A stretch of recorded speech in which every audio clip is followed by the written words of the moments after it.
nag-order sila ng mga kinakain at umupo sa isang mesa. Habang kumakain sila, biglang may lumipad na ibon ulit pero ngayon sa ulo naman ni Pedro. Sabi ni Juan, "Pedro, may ibon sa ulo mo." Tinapik ni Pedro ang ulo niya at sabi, "Talaga? Saan ba?"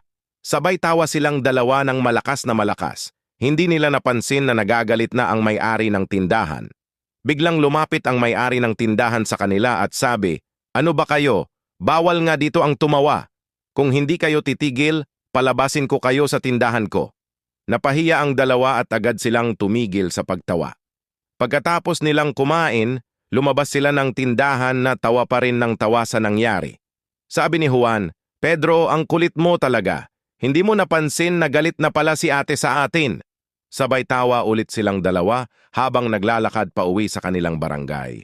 At doon nagtapos ang araw na puno ng katawa-tawa nilang kalokohan.